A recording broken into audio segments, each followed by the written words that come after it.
मध्य प्रदेश में कुपोषण के मामले बढ़ते जा रहे हैं, लेकिन सरकार कुपोषण को रोकने में कितना पैसा खर्च कर रही है, ये सवाल कांग्रेस के विधायक विक्रांत भूरिया ने लगाया। तो जवाब क्या आया ये आप भी सुन लीजिए। कांग्रेस विधायक विक्रांत भूरिया जी से जान लेते हैं। सर, क्या जवाब मिला जिसे आप बता रहे हैं बहुत चौंकाने वाला जवाब दे दिया? देखिए, बहुत चौंकाने वाला जवाब है कि आज सबसे बड़ी चुनौती मध्य प्रदेश में कुपोषण की है कि बच्चों को पोषण आहार नहीं मिल पा रहा और अरबों रुपया उनके नाम पर खर्च हो रहा है और करप्शन हो रहा है। जब सवाल ये करा तो ये जवाब आया है कि 12 रुपये 8 से 12 रुपये हर कुपोषित बच्चे के पोषण पर हर दिन खर्च होते हैं। अरे 8 से 12 रुपये में कैसे उनको जो पोषण है वो मिलेगा?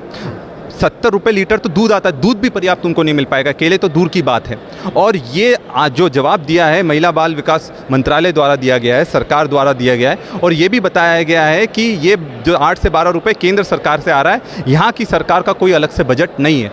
तो ये क्या मजाक कर रहे हैं? ये कुपोषण से लड़ाई लड़ रहे हैं कि कुपोषण के साथ मजाक हो रहा है? और ये वही सरकार है जहाँ पर मंत्रियों पर भगत में एक दिन में 19,000 के काजू बादाम खा जाते हैं इनके मंत्री लोग, इनके अधिकारी लोग। और जब उन जो कुपोषित बच्चे हैं उनको अधिकार देने के लिए कुछ नहीं कर रही है। और आप भी समझते हैं, मैं भी डॉक्टर हूँ, मैं भी समझता हूँ कि एक बार बच्चा कुपोषित हो जाता है तो ज़िंदगी भर बेचारा बीमार पड़ा रहता है। तो पूरे जो आदिवासी, सबसे ज़्यादा इसमें पीड़ित कौन है? आदिवासी परिवार सबसे पीड़ित है। तो वो पूरा जीवन इलाज में ही पूरा उनका पैसा खर्च हो जाता है। तो ये मानवीय दृष्टिकोण नहीं है। और जो योजनाएं चल रही है वो सिर्फ ज़मीन पर चल रही है, हकीकत में तो पूरी उनका पैसा ये सरकार के अधिकारी खा रहे हैं। आप लोग आरोप लगा रहे हैं कि सरकार आदिवासी हितैषी बनने की बात करती है, होने की बात करती है, और आदिवासी वर्ग जो है कुपोषण का शिकार हो रहा है और उनको सही आहार नहीं दे पा रहे हैं। बिल्कुल सही है। उनका देखिए ज़मीनें भी ये छीन रहे हैं। अभी हमने देखा था भूपेंद्र सिंह जी ने कैसे बोला कि 500 एकड़ की ज़मीन आदिवासियों की हड़प ली गई है। तो जब उनके ही मंत्री बोल रहे हैं तो ना पोषण दे पा रहे हैं,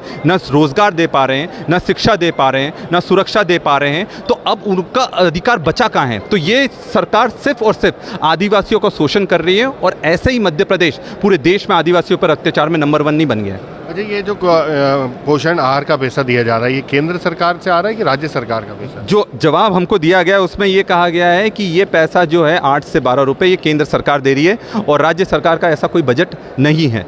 तो ये अपने आप में बहुत चौंकाने वाली बात है। राज्य सरकार पैसे खर्च नहीं कर रही? खर्च नहीं कर रही। इस जवाब के अनुसार तो यही सच लगता है जो सरकार ने विधानसभा में दिया है। तो बिल्कुल, मध्य प्रदेश में जहां एक और कुपोषण के मामले बढ़ रहे हैं, तो वहीं सरकार कुपोषण को रोकने, बेहतर पोषण आहार देने की जो बात करती है उसमें एक बात सामने आई है इस जवाब में कि 8 से 12 रुपये एक बच्चे पर खर्च किया जा रहा है, लेकिन ये खर्च की जो राशि है वो केंद्र सरकार से आ रही है, राज्य सरकार की ओर से कोई बजट नहीं है। टीवी 9 मध्य प्रदेश छत्तीसगढ़ के लिए आमिर खान।